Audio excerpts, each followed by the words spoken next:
right, Jayna, we are live here. Let me click this button on Instagram and we should be good to go.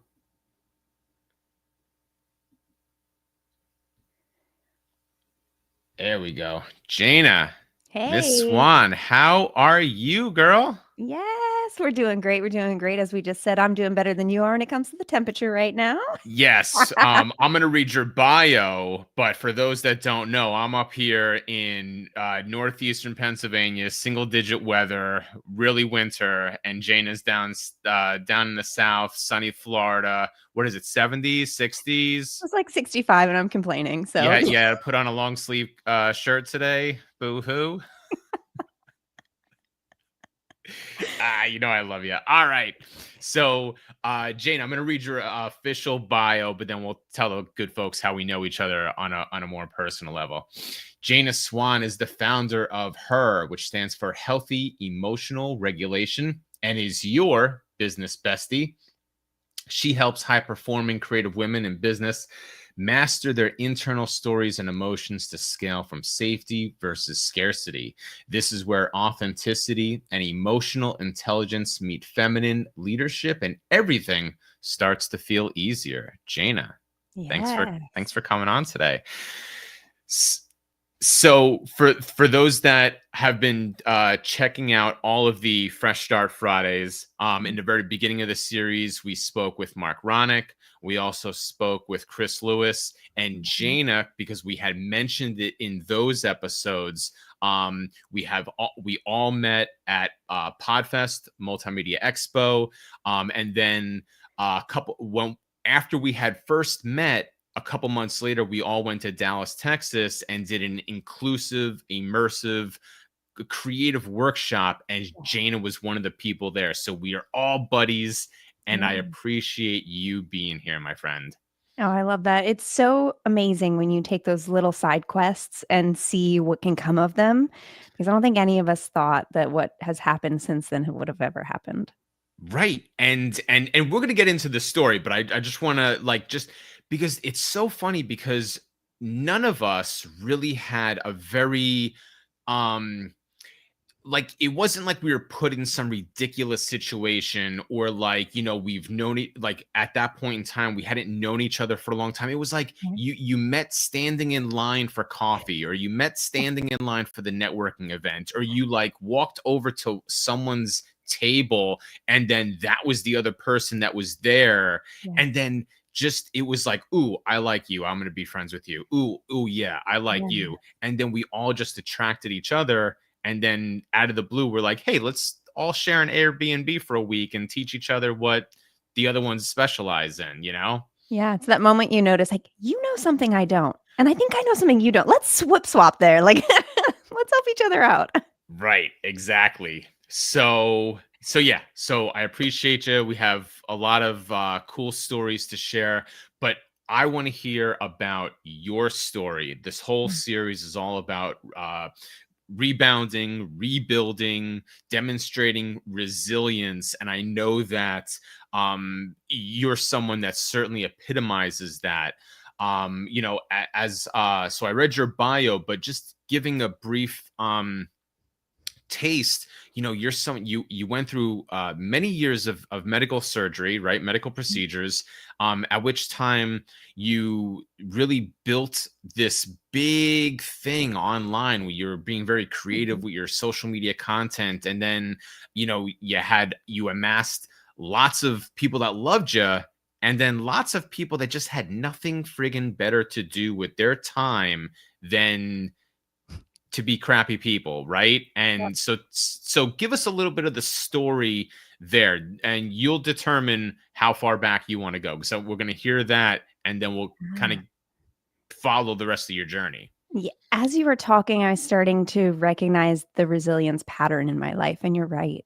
As it's happened a lot, multiple times. As every time I felt like I won't say every time actually, because that's not true. But many times I find myself over and over where I think this is my path and I'm on the path and something totally pivots me, detour.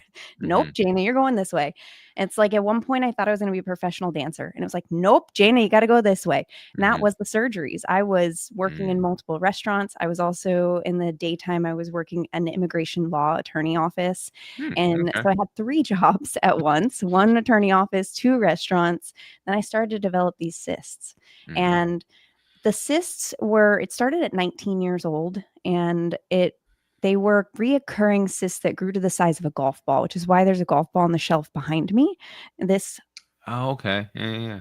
is the size of the cysts that kept coming back over and over and over on my body, on my vulva, on my vulva. Wow. Most people might not even know what that is. That's the lady bits, you guys. The Like, lady bits, right?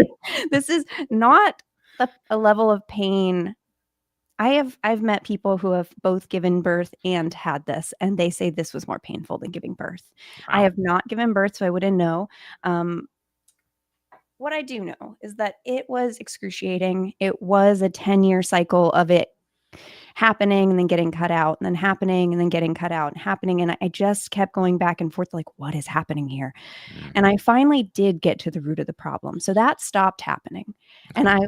all right, let's go on with life. Let's do more. And at that point, when I got to the root of that problem, it was part of what triggered me into stepping into who I actually was again. Because I got to let go of a bunch of old baggage, old stories, old projections from other people, old limiting beliefs. I let all of it go, and I became more visible. I was like you said, having so much fun creating all sorts of content. I was cloning myself. I was, doing like running around in dinosaur costumes, like you name it, Mm-hmm. I'm doing it. I love it because my whole point was to teach about relationships. At the Mm-hmm. time, I was coaching people on relationships, and I started to learn more and more that people didn't fully understand, women drive a Ferrari and they didn't know what was under the hood. So I started to teach not just relationships, but started to teach intimacy. As if you think about it, I'm someone who's had 7 surgeries across 10 years on my vulva. Mm-hmm. You'd think I have a good amount of knowledge about that anatomy at this point in my life. Sure. So I take that knowledge and I was sharing it with people on the internet, and I'm wholesomely educating and doing all this. But the topic itself tends to draw in attention, intimacy. And so I started to go viral. I started to see it was July of 2021. I started to go viral on Instagram. And when I say viral, I mean, after going back and like counting up all of these views and all of the reach that I got, it was over 20 million people who had seen my content.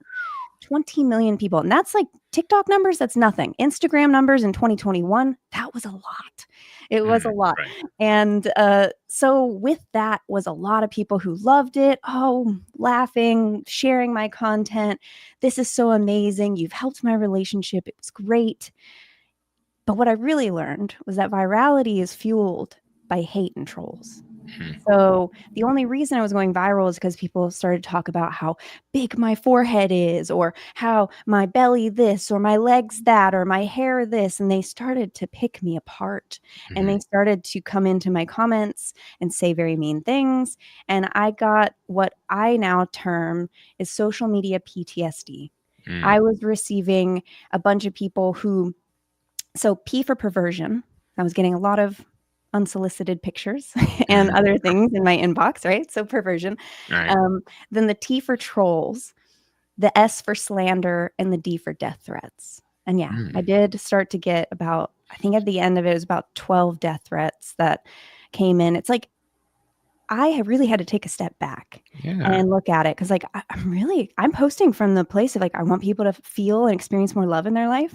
I wanted them to laugh more and be more jovial and enjoy themselves. I wanted to learn something so they can continue to grow and expand. It all came from a good place.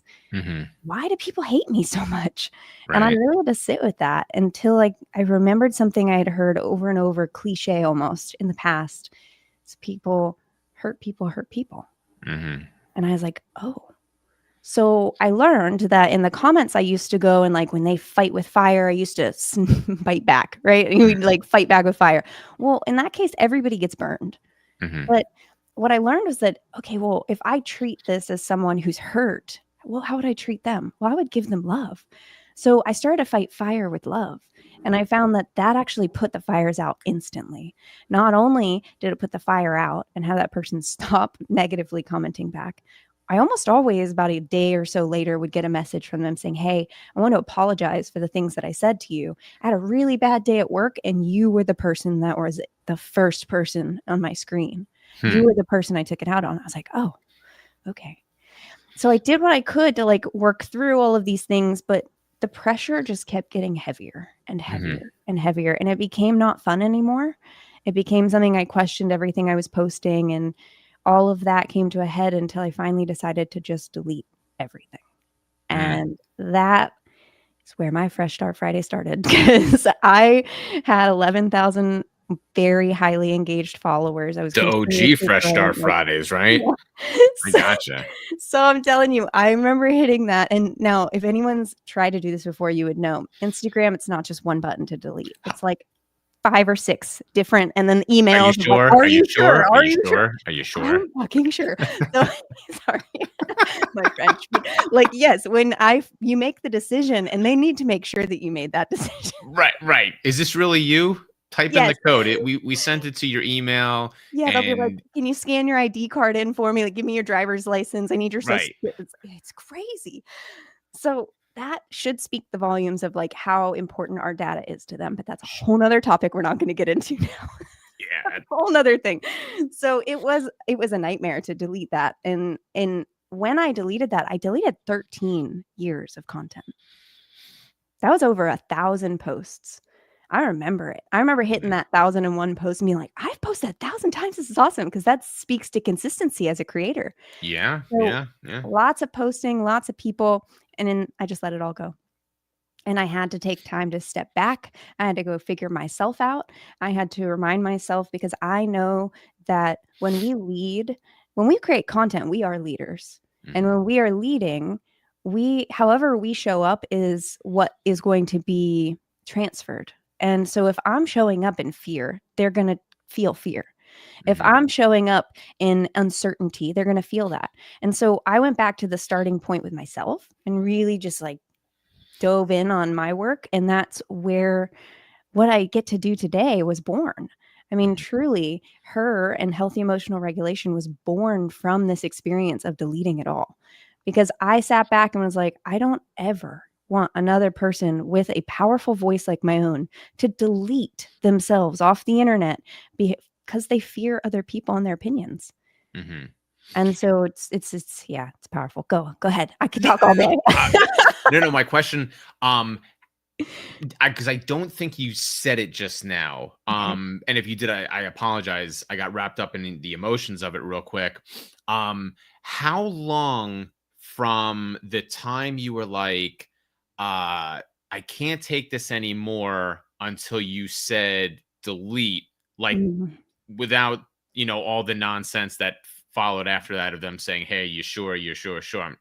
Like, how long was that decision process? Because I mean, and it's weird for me to say it like this, but I'm sure we can all agree, like, we are all in a relationship with social media, Yes. and Yes. like that's a breakup. Like it's weird, Yep. and like, Mhm. don't hate me for saying that, No. like, but we are all like in a relationship with social media, and that's why like that bad uh boyfriend and that bad girlfriend, like, come on, take me back, take me back, take me back. Like they kept were, are you sure you want to delete us? Are you sure? Are you sure? Are you sure?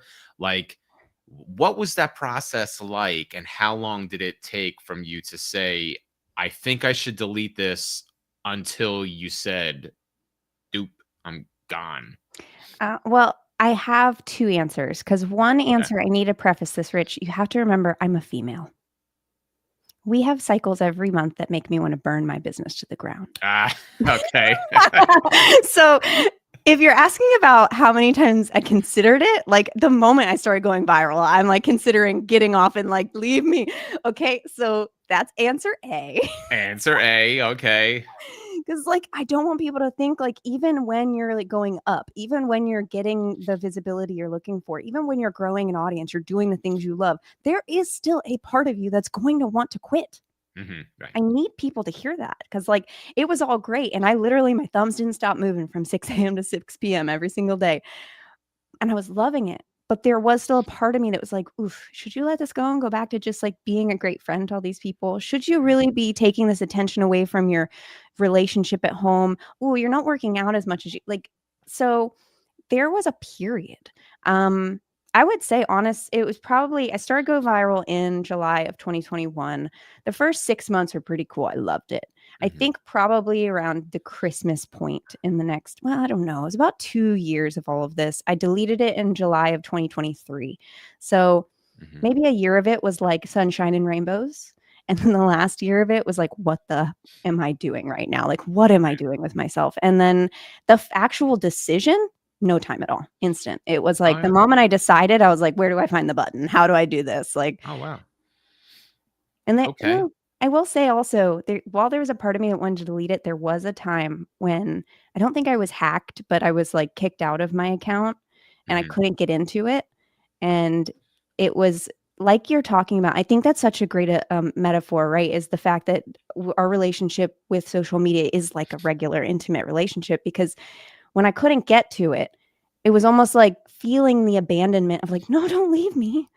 Oh, oh, no, no, no, come back." Hmm. It's Right. like, I wanted to leave you, but now that you're leaving me, I don't want you to leave me, and now it's like, "Wait, wait." So it's this weird tug back and forth.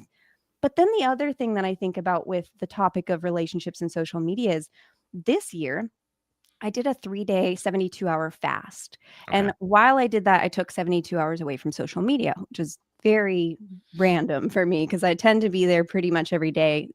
I live in my DMs.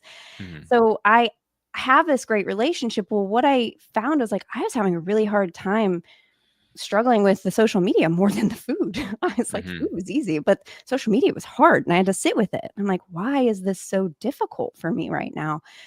And then I learned, I'm like, oh, I'm not addicted to social media. I'm addicted to my friends, and my friends live in my phone. Hmm. And so I had this awesome opportunity to be like, not all social media is negative. It is social when you use it properly. Now, there's a version of social media where you're just scrolling all day long. That's not what I'm talking about. There's a version of social media where you actually engage with the people you love and care about. That's the part of the relationship we want to foster and keep going. And, but just like any relationship, there's pros and cons. There's things that support us and things that don't. Yeah, you're right. It was a while of, like, flirting with the idea of getting out of that relationship, and then finally, the moment I decided, I was like, "Get out of my house." And you were broken up from social media. If we'll keep on this trend of using Yeah, that analogy, you were off social media for a while, right? yeah, And yeah, what did you do during that time, like to fill the gap, to fill the gap of just couldn't pick up your phone and see what people are posting and what cat videos are out there now or who ate what for lunch, and you actually, if you wanted to talk to somebody, you had to call them on the phone or god forbid schedule a lunch date or something like that. Like, what did you do yeah. during that time? Couple things. One, I was working with a company that allowed me the opportunity to travel the country and get to train people from stage on mindset and emotions like I get to now, and I just went all in on that, and I was Mhm. traveling every other week, speaking to rooms of 50 to 100 different people for 4 days straight. I loved it. That Mhm. helped. Then I stepped away from that. I was like, what now?" And, Mhm. like, my busy hands needed something to do. So I built an app, and I, like instead of me going on their app and spending time on social media scrolling endlessly, I built my own, and I was like so I was noticing the same thing I just talked about, is that there are pros and cons to social media. Mhm. And so I thought, well, there are some people who do get benefit from social media. How can I create something where they can still get the benefit but not have all the other toxicity? So I made an app. It's the Healthy Emotional Regulation app. You can find it on Okay. the App Store. And it just has a bunch of meditations, has some movement stuff in there, has different affirmations you can sit and read through. I love to journal. It's one way that I find a lot of clarity in my life. It helps me through some of these really hard times. And so there's a ton of journal prompts in there that you can just go in. It gives you a digital version of typing it in, and it'll email it back to you so you can keep it for like a digital journal. But I spent my time creating, and it was creating from a space of things I needed. And I needed those meditations. I needed those affirmations. I needed those journal prompts. And so I made them. And then I also knew I had friends on the other side of the country who needed it too. So this app is something I made for myself and my girlfriends. And I figured, let's just make it something that's public. So it took about 6 months to build it to the point that it could actually be put into the App Store. Okay. I still have a couple of hoops to jump through to get it on the Play Store, but it felt really good to do that, because while we all can find that on social media, you also have DMs full of who knows what. You have, all these other distractions and things. So this app gives you the ability to find the things you need to help yourself, but not have all the distraction of the rest. And so that's where I put my time and attention, was building different systems to maintain me and others, and just started to dive into this branding behind her. Okay, very cool. So time well spent, right? Very utilizing your creative abilities and channeling them for good for both yourself, your friends, your loved ones.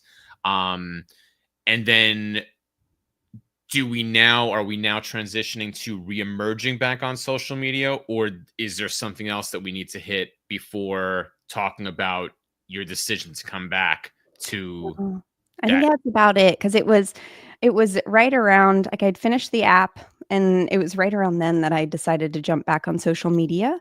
I think it was twofold. It was one, I missed my friends, and I missed the people that most of my friends don't live here near me. I probably have 4 friends that live around me.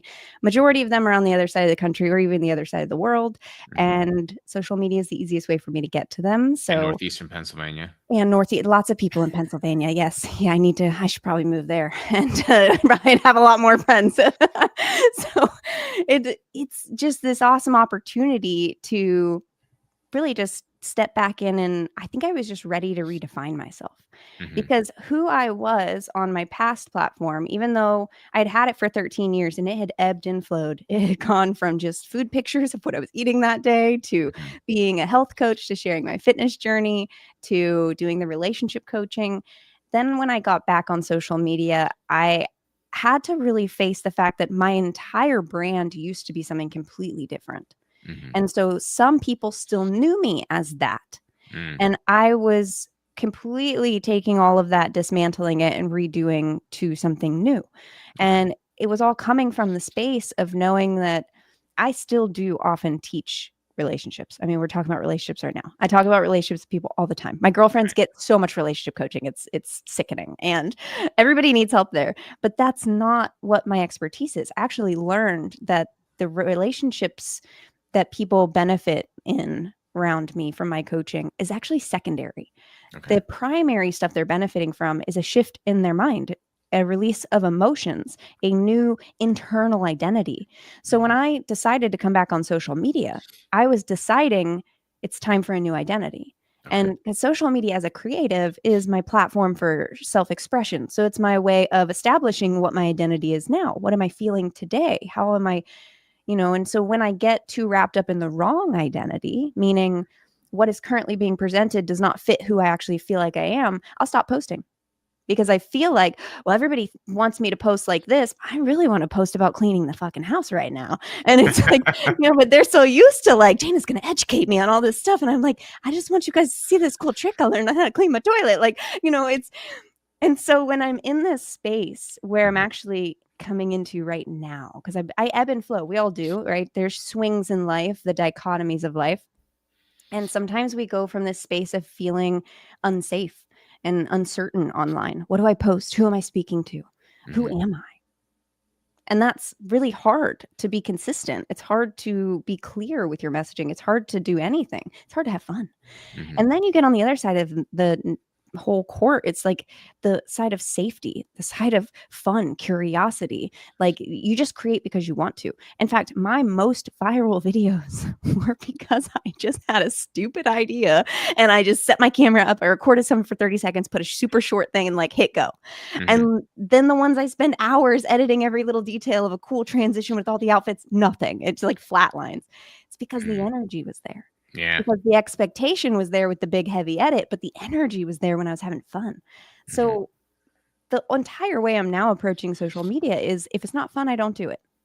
And I'm wholly focused on being curious in my own life and assuming that the people who follow me are kind of like me. And so they're going to be curious too.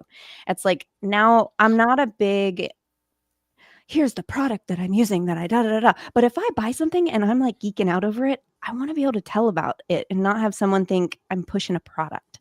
Mm-hmm. And so that's the difference in the energy is when you come from that space of like, I need to post every single day and I need to curate my feed and here are the analytics I'm looking for. When you post, you sound salesy Mm-hmm. because you just do, even if you're coming from a good place, if you're scripted. And so it's so much better to just show up authentically, right? That word gets thrown around so much. We had a whole talk at another conference. I'm not going to say the word that it was compared to. I don't want to turn anyone off. I It's an I M think word. You can think yeah, of it.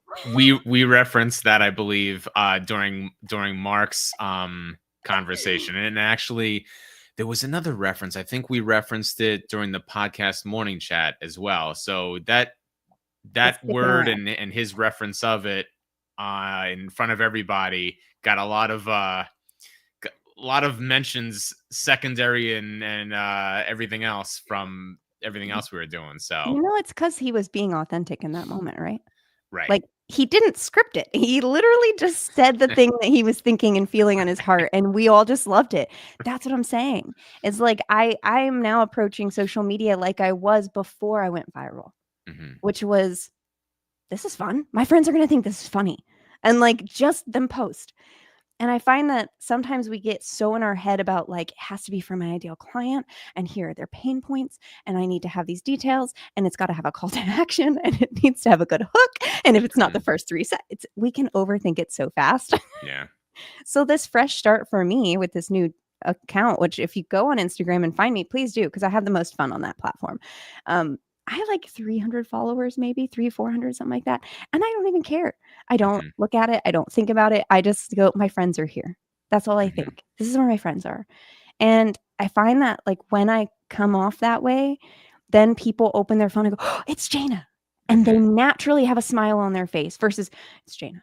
Like, oh, what did she have to say? Oh, okay, I that don't again. think Oh, she's anyone going to had to educate say me. that. But like, it's the only time that they're not going to go, it's Jayna, is when they see the dino suit because they don't know immediately it's me. But then they go, oh no, that's Jayna. I got to scroll back up to that one. When you see the dino suit, people, you will get it. I don't know why I'm so obsessed with these things, but it just brings laughter and love and fun and light, right? Very 'Cause cool. Very truly, so. go ahead. No, no, go ahead. What are you going to say? All I was gonna say is I work typically with people and their emotions. It's very heavy. So Mm-hmm. I try and balance that with a lot of humor and light and love. And so that's really what I want people to feel when they come and see my content is the lightness of it. Because in my sessions can be a little heavier.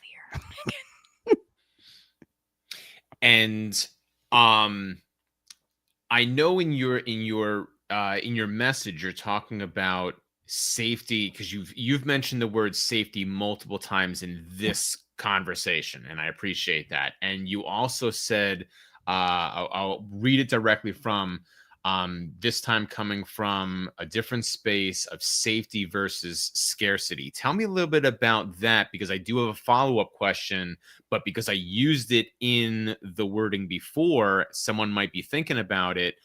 Yeah. I want you to elaborate on that, and then I'm going to ask a follow-up question for you. Yeah. So scarcity is literally when we've all posted something and then gone back 10 minutes later to look at the analytics. Ah, okay. Yeah. Right. So that's scarcity.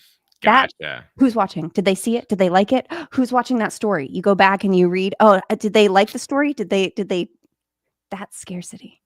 Okay. Safety is post. So what did we want to have for lunch today? Okay. So and just go on with your life, Mm-hmm. right? Safety is showing up fully. Scarcity is showing up the way you think people want you to. Safety is saying the damn thing. Scarcity is this is what they told me to say. Gotcha. Okay. And if I'm hearing you correctly, like it's coming from that mindset also of maybe looking for that like maybe external validation, or like am I getting enough attention? Because you're looking for that validation from others. You're looking for those analytic numbers Yeah. to give you the old attaboy, like, oh, you did a good job. You made a post that is worthy of something. And the only way to feel that would be checking those numbers, or to see who viewed that story, or some am I Yeah. understanding you properly? And I guess another set of language to use would be it is your logical mind. It is your head. Okay. So if you're finding yourself saying, I think, well, I think it should hit this kind of views. I think that they're going to like that. I think they're going to comment because that's all here. You're thinking, you're logical. That's great. Hmm. We've already posted it. You can't do anything about it. Come down to your heart. Just a couple inches. Come down here. Because that's the scarcity is here. The scarcity is here because it's like, oh, I need to strategize. Well, Hmm. do we need to post at 7 a.m. or 12 p.m.? Which do you think they're going to Oh get me? my God. Right? That's this. It's the head. It's the overthinking, the spiraling of, well, what time do I post? What's the none of it matters. Eastern time or Central time, or is None it? of it matters. No, let me say it again. None of it matters. At the end of the day, what matters most is that you are feeling it and you are connecting. And how do we connect? We shut this thing down and we just connect heart to heart, Hmm. right? And like, so I guess for me, I use the word channeling. Like Okay. right now, I don't have notes. I don't have like talking points. I didn't write things down that I want to say to you. Like I'm just channeling. I'm saying whatever comes to the top of my mind. Hmm. That's similar to what I do with like clients, or if I'm in a retreat or wherever I am, I'm always channeling. But that's a learned experience. That is me pushing myself into my heart. If you're asking me a business strategy question, I'm not going to channel. I'm going Hmm. to think about it. I'm going to actually go into the logic of it all. Right. So I think with content, we're in this space where allowing yourself to feel more than you think is great. Now, let me explain this. This is such a great question. You had another follow up, didn't you? Um, I I have like a where we're system I going. can teach. Don't worry about me, sister. You go where you Okay, channel because I that. got this Channel that. system. Okay, good. Because I've been teaching this little mini system, and the more I teach it, the more I'm like, okay, more creators need this, especially ones struggling. Because you're like, Jayna, I have to strategize. I have to Oh, and think about real everything. quick, let me Yeah. just say this, because I have the Chiron at the bottom saying, "Got a question? Drop it in the comments." Ooh, In you the got one? event that folks you're watching the replay, still drop those questions in the comments area, and I will make sure that Jayna sees it and responds later. So Absolutely. now that we've got that, because we want people to ask these questions, because I'm sure you can go into great depth with Always. this information, and I don't want the replay viewers to think that they missed the boat on getting in touch with you. So Yeah. sorry for that. Just wanted to say that, though. Always drop it in the comments. If you Drop it think in of the it a couple days comments. later, then come on Instagram, DM me, and just ask. I will send you a voice note back. I will let you know. Sweet. So this system that I started to recognize, it really came from just looking backwards at my patterns of when my content did the best. Okay. And what it was there was a time when I first started making content where I would sit down and I would take the photo or video. Well, I'd think up the idea. I'd sit down, and if I wanted to script it, I'd script it. I'd take the video, then I'd sit down and I'd write the caption and the copy, and then I'd put it on the app, and then I'd get it ready, and I'd post and I'd answer comments all in one go. Hmm. Mm-mm. It did not work. That's gonna burn you out so much faster than anything else in the world. Then I started to learn batching content. And I'm like, Hmm. oh, okay, this makes more sense time wise. Not only does it make sense time wise, I'm going to teach you why it makes sense energy wise. Okay. So, in energy, we're going to talk about the head versus the heart. That's the language we're going to use because it's the most easy for people to follow, right? So, when you're thinking of the idea, we want to be in like free floating fun land, right? So, we're in our heart. We're like, oh, what would be fun to make? What's something that the audience would really like to have? Hmm. Cool. So we allow ourselves to be in our heart while we make our content. Then we go, I have my list of content that I want to make. Now let's go into our head. Let's think about what order should these be posted in logically? Where should they consume it? What date does it make more sense for this to be around Christmas, Black Friday? What does it make sense? Okay. So this was one day that I just did ideas. The next day, I just did the strategy. Okay. And then I go to my third day. Now I'm actually shooting the content, because strategy day, not only to depict when it's happening, but strategy day is also where you make your scripting, what's the call to action, all of those details get done on strategy day. Mm-hmm. Then we go and actually sit down to record. So when I'm sitting to record, I don't have to think about what to say. I've already got it scripted. I don't need to think about where I'm setting them. It's already there. I just need to put myself together and get in front of the camera, have fun. So I'm in my heart again. I'm creating, I'm connecting. Then I come back on day 4 of this content creation strategy. And on that day 4 is where you take the videos, you edit them. You may want to write the copy at this point because you're in the editing process. You write the copy, you get all that ready. And then the final day is when you would then schedule everything and hit post. And that means that you now can be in the comments in your heart, because we just went back and forth. So it's kind of like a pendulum just swinging. You swing as far as you can into your head thinking land, and then as far as you can into your heart, and then back and forth. And when you follow a system like that, you only have 5 or 6 days out of the entire month you're doing anything. Maybe it's 2 or 3 hours each of those days. Spread it out all month long. Mm-hmm. Maybe week 1 is just the idea generation and the strategy. Then it's the recording on week 2 out of the month, and week 3 is the editing, week 4 is the posting. Who knows? I mean, you make it real simple. What I want you to take away from that is that the problem people have is they tend to write the copy and the script in the wrong headspace, and they tend to record in the wrong headspace because they're trying to do both of those things at the same time. And it's like, we got to come up with our ideas and record our ideas on 2 separate days, because they're just completely different processes. But it's just something fun to think about, and everybody's different. This is what's worked for me really well, is the idea of allowing myself to just be without the strategy. It's kind of like, you want to set your camera up before you use it, because if you're trying to use the same head to, like, what's the ISO? What's the exposure? Is it like, when you have that technical brain space and then you turn around and try and sit in front of the camera and go, what was I supposed to say again? It's really hard to then reconnect to, like, oh, now I got to be fun and funny. Okay, how to fun and funny. It's like, you don't hype yourself up. Just set up your camera and then come back later to record. It's like, I even did that for this call. I set all of my computer stuff up, and then I went over and I did my hair and makeup, and then I came back and I just sat down ready to go, because that puts me in the right headspace. So it's really about just recognizing, where is my headspace most valuable? When is it best for me to be thinking, and when is it best for me to be feeling? Very cool. That's super helpful. Very cool. So I wanted to quickly ask that follow-up question, Yes. which was, it was all about like safety and scarcity. So what I'm sure there's going to be some women that are watching this, in the replays or whatever, and they're wondering, like, what are some of the things that Jayna has to share with coming from that place of authenticity, right? I'm touching my heart over here. Coming from that place of authenticity, showing up in the digital world as the person that I want to be, the person who's truly me, but also, what are some things that I can encourage or promote that sense of safety in the digital world? So do you have any like tips that we can share? Maybe things that have worked for you, or anything along those lines?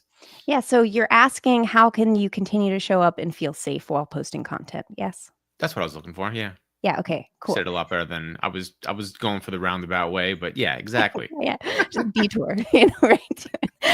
Yes, there are lots of things you can do. There are a number of things. So one is, you can have a pre-recording routine. That's something I tend to love doing, which is really just getting yourself in the right headspace before you record, like we just talked about. But that also extends to before you post, right? So part of the safety aspect is, like, when we make the content, when we post the content, whatever energy you're in when you're doing that, even if I made the content yesterday, if I'm in a bad mood now and I post it now, that energy transfers, right? And so it's having that pre-scheduled routine, right? Having a few series of questions you can ask, which is, one, like, who am I talking to? Mhm. If you know exactly who you're talking to, then when you get the comments from the people who are not who you're talking to, you can feel them out a little easier. It's like if I'm speaking specifically to women and you give me a comment, Rich, I love you, but I'm going to be like, you know, okay. Like, but if you're my ideal person I'm talking to and I get that feedback, I'm like, oh, really? Okay. Yeah. Next time I won't say it that way. Gotcha. Right. So who are you talking to? And then asking yourself, what am I trying to communicate? And once you know that, okay, cool. So that's where my intention is coming from. Like, what's my heart space? And then you can ask yourself questions like, um, I really like to draw a box around like making sure that I know. So asking myself again, am I looking for external validation by posting this? Mhm. Like it's super important because I know that I'm not, but I need to re-ask myself that right before I hit post because maybe I don't think I am.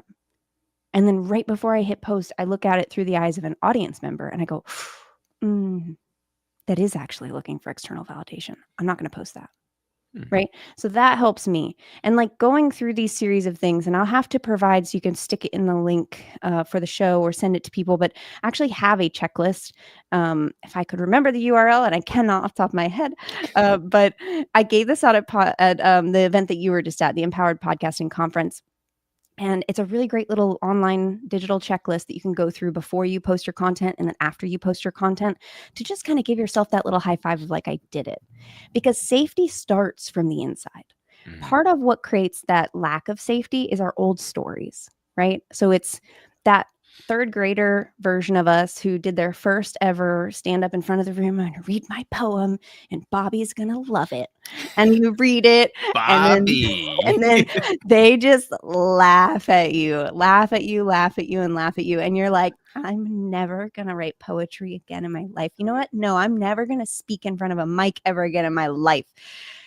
And then you create this story. And now you're like, but I got to sell my skincare. So I need to get on in front of, and someone now puts a mic on you and you're like, what do I do? What do I say? And Mm. you're like freaking out. It's because of that old your 3rd year old self is like, oh no, they're going to laugh at me again. Mm. The old pattern coming back up. And so, how do we let those patterns go? Well, a couple things. One, you can just go back and you can look back at the same situation from above like a bird. And Mhm. just ask yourself if there's anything to learn. Anything that if you learned it from this scenario and then you used it in the next scenario, it wouldn't happen again. Just go back and find that. The second thing that also really helps is go back and comfort that little version of yourself. That Yeah. little girl, that little boy, they obviously didn't feel too loved in that moment. Go Mhm. back and love them and let them know that it doesn't matter what that class laughed at because you love yourself and that your future you will be there for you. So go back and have those 2 moments. One, learn the lesson, and 2, give yourself love. Because if you can do those things, then when you go to hit post today or tomorrow, your inner self's going to be like, I know you got my back. It's all good. Let's do this together. And you're not going to have that old story because the Mhm. new story is stronger. The new story is more grounded. The new story is centered. That in itself will help a lot with safety. Um, I think the last thing I really feel called to talk about is safety in itself, right? Mhm. Something that really, really helped me was that I actually started down the path of discovering how to build my own internal safety about April of this year was when I really started getting heavy into this work for myself. Mhm. And part of that was stemmed from a pretty traumatic event that happened to me. And in that experience, I really got an opportunity. I got an opportunity to explore. And the first thing that I explored was, well, I am safe. I'm safe. Like Mhm. I live in a gated community and I have a concealed weapon that I can carry if I need to. And I know how to fight. And like, I'm safe. Like Mhm. externally, I'm safe. Right. Then it was, well, I'm safe in my mind. I mean, you Mhm. could like lock me up, put me in a jail, shackle me. It doesn't matter. I'm safe in my mind. I'm going to love myself. I'm Mhm. safe, right? Then it was the third layer that really got me. It was when I noticed I changed the inflection. I am safe. I, Mm. I, I Mm. am vibrating at the frequency of safety from the inside out. And when I vibrate at the frequency of safety from the inside out, I only ever attract things into my reality that reconfirm that I am safe. I That like was that. what changed everything for me. Mhm. Because when you look at social media and the internet as all haters and trolls who all want to cut you down and tell you you're stupid and you're ugly, it's really hard to post online. It's scary when you think you're posting to a million people you don't know. But when you really just start to focus on the one person you really want to help, when you just focus on that person, I'm posting this for Susan because Susan needs to know how to vacuum her car out the best. Right? I mean, like, I'm posting this because, I joke about the cleaning. I had a cleaning business for 8 years. I love cleaning and organization. And I had a girlfriend the other day said, why don't you start like just making cleaning content? I would love to learn how to do this, this, and this. I'm like, you know what? I might actually start posting cleaning content, and I'm just going to think about her. I'm going to be like, I could text these to you, but instead I'm just going to put it on the internet because why not? Right. So it's a pretty powerful thing when you finally allow yourself to just be in it and go all in. Because safety is truly something that you generate from the inside. Because I used to be the victim back many, many, many, many years ago, pre-surgeries. I was sexually abused and taken advantage of in many ways. Certain words I won't say because I don't know which systems are running live on right now. And I know there's certain words you can't say. So I'm going to be really kind with you. Appreciate it. It was pretty rough stuff, right? And I was the victim for a long time. And then I went through my surgeries and I did a lot of personal growth. And I was like, I'm not the victim. I'm the champion. Ha! And I was like, it was great. It was a facade, though. It really wasn't real. It's like it was my ego. It was my conscious mind who wanted to feel safe so desperately that it was like, if I just relabel it as I'm a champion, nobody can hurt me anymore, right? And that was great for a while until I realized, oh, it's not real. It's fake. And that was this year. That was like a decade of faking it and me thinking I was actually doing something. And like, it wasn't until this year I'm like, oh, I actually don't feel safe. Why is it that I still stand in a guarded position when I'm pumping gas? Why is it that I still, question this, that, or the other? Why is it that I still feel these things? Now I know that there's certain programming on a deeper level that I am experiencing. And yes, certain people, we are meant to have these feelings of fear that come up to protect us. Yes. I mean, vigilance is good. I lived in hypervigilance for a decade. That's no And good. that's what was causing my body to flare up. That's what was causing my body to create these cysts. The cysts stopped happening. And then just a couple of years ago, I started having eyelid eczema to where my eyelids were swelling shut. Like I literally couldn't see anymore. And it's all because my body is in this fight or flight mode, this hypervigilance. Even though I looked calm on the surface, I was still scared. I still had so much fear. And so allowing myself to shift from this hypervigilant state to actually being safe, I'm starting to see weight fall off my body. I'm starting to see all of these, like sleeping better. I'm starting to see like all of these different aspects, because what happens when our nervous system goes from being super revved up every single day to finally coming down and being calm, like so much changes. We're in this doing state. We talked about the head and the heart. The head is the doing, right? That's your nervous system in the sympathetic nervous system. That's your heart pumping real fast. You like running from a bear, right? And then you've got the other side, the heart. That's our being. That being side of the fence is our parasympathetic nervous system. That's when we rest, we digest, we're actually calm. What's happening in the world is this shift of like everybody's just trying to achieve and do and go and constantly, like we're being chased by a bear every day, all the time. I can't rest, Jayna. I don't have time for that. What do you mean? I have kids. I can't do that. I can't slow down and meditate for 10 minutes. I don't have 10 minutes in my morning, Jayna. Do you know that if you don't have 10 minutes in the morning for meditation, you're the person who needs an hour of meditation every morning, because that means that your nervous system is never getting a break. Like, come on. I'm not telling people to go out and buy $120 subscription to some supplements every month. Breathe. It's free. Right. Sit down and breathe. And like, it's so funny. I was talking to someone laughing because I was like, I'm the worst entrepreneur in the world because everything I promote's free. I'm like, journal, it's free. Meditate, it's free. Dance, it's free. Go out for a walk, it's free. Go sit in the sunshine. I'm like, I'm not here to sell you things. I'm here to actually give you solutions. Right. And so this idea of like, maybe you're finding yourself on this spectrum. Maybe you're finding yourself too much doing and you need more being, right? Slow down. Be. The problem with giving this advice is that all you doers out there are going to go, okay, Jayna, how do I do that? And that's the next time we get Jayna back in here, we're all doing it. It's all gonna be the application of it. You're doing it right now. You are being. If you're listening to this and eating food, you're not doing. You're not being. You're eating. But if you're just sitting and watching this, you're being, right? We're allowed to be. It's literally breathing, stopping, looking at the sun, find an ant pile and just watch them for a few minutes. Honest to God, go hug a tree. Like there's a lot of energetic things that happen. I know I use that word a lot too. I'm both a scientist and an artist, so I use it both in like actual technical science terms of energy and I play in the quantum physics world as well.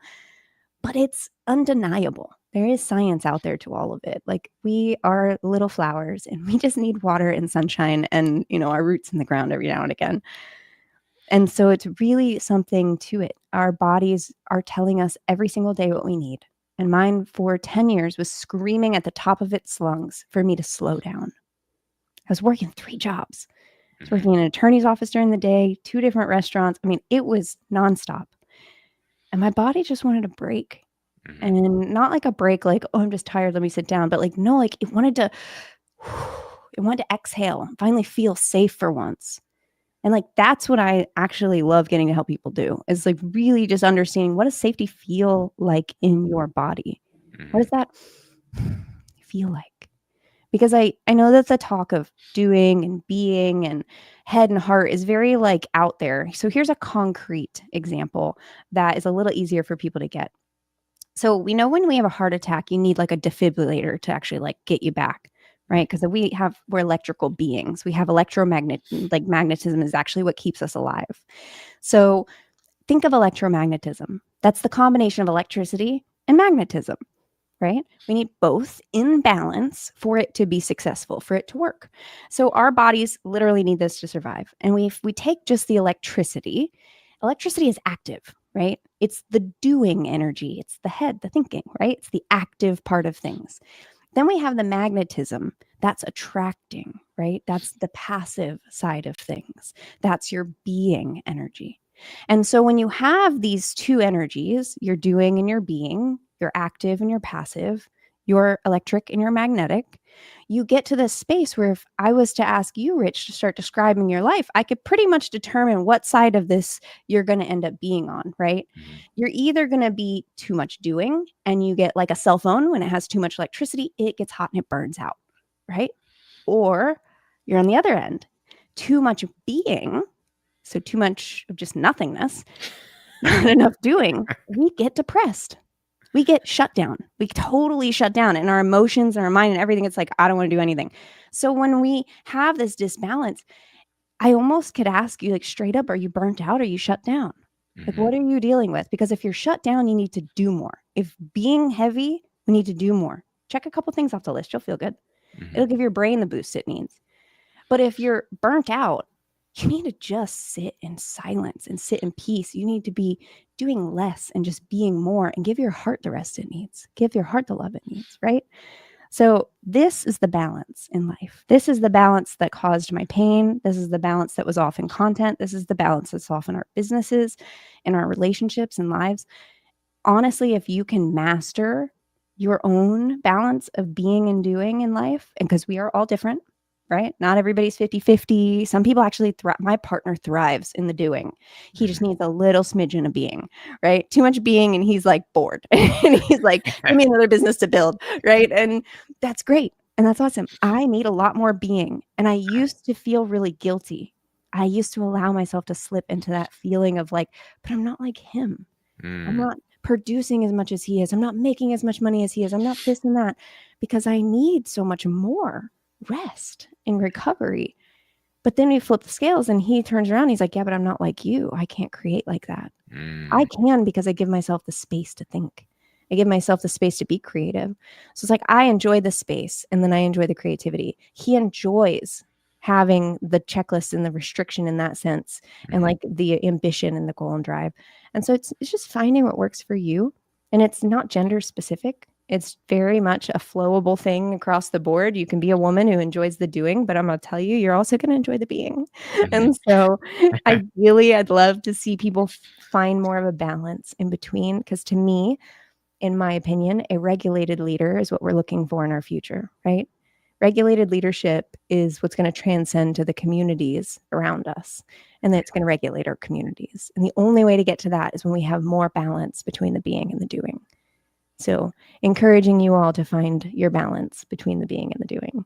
And also find your app to get the meditations that you need to do more being, right? Or to be more being, right?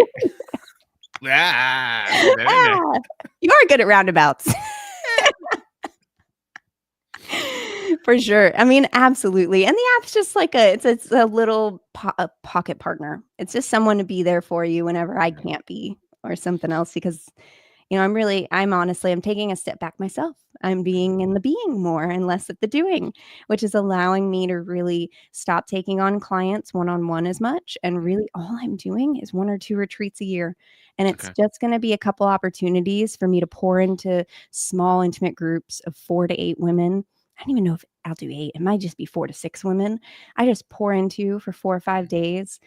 And then if they want support after that, great. But otherwise, I'm embodying my own work right now, which is if I'm going to encourage other high-performing women and men in this world to take a little step back and be more present, I'm going to step into my own thesis and find a little bit more balance in my world too. Very cool. Is there anything that we can look forward to coming from you? Anything on the horizon? Anything planned for 2026 that we need to know about? Do little promotion of what's to come for Jayna? I will say that I'm finally allowed to publicly announce that I will be a speaker for the TEDx Harvard Square February 2026. I know you told when us two and Chris, the 3 of us, went out for dinner at EPC, you had told us, but you also swore us to absolute secrecy.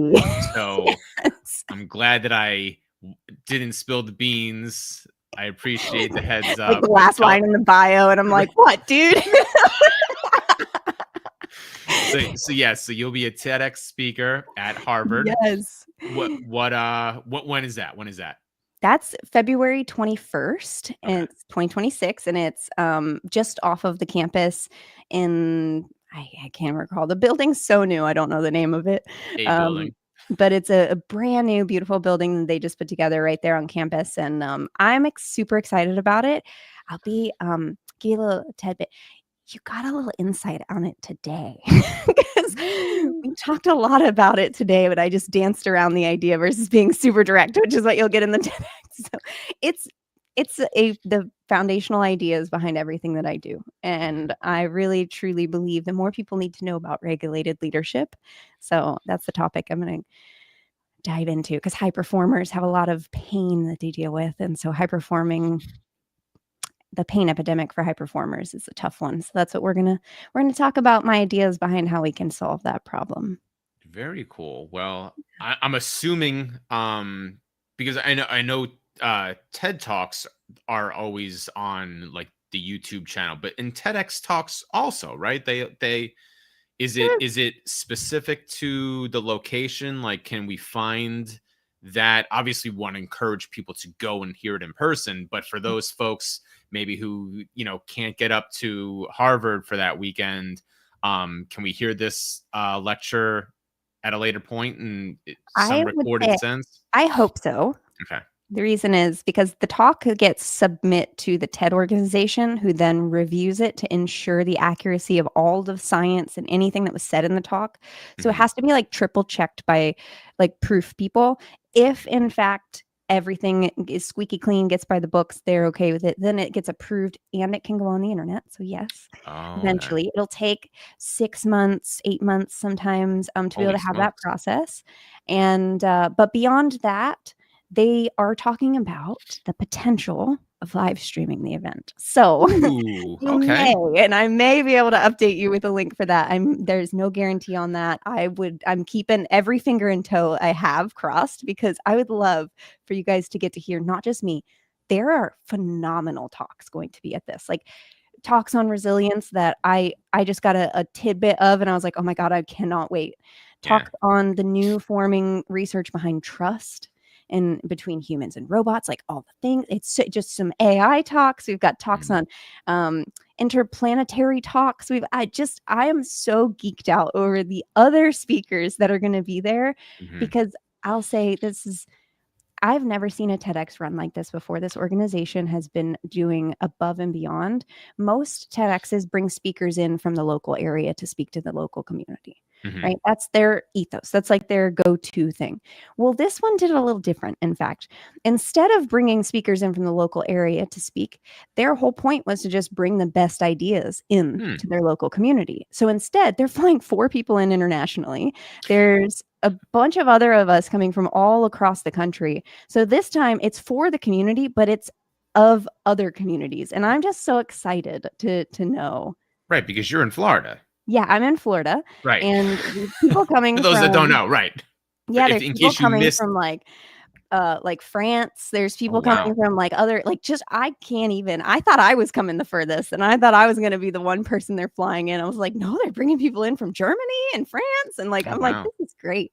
So, the ideas matter. And ideas can change the world. And the fact that we have some of the most amazing ideas going out there, like I just feel honored to be a part of that. Mhm. It's a vision I've had for a very, very long time. I've been watching TED and TEDx talks for like 15 years or something, like a very Mhm. long time. This is the idea the world needs, and I'm really, really excited to bring it to everybody. So Very cool. Well, I'm excited to hear more. I know that when you had shared that with us and swore us to secrecy, you spoke with such passion and such excitement, and you're certainly demonstrating that here as well.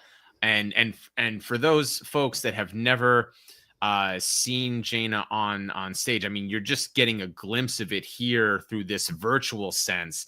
But being someone who has seen her rock the stage, phenomenal speaker. I know that you're going to do wonderfully up there.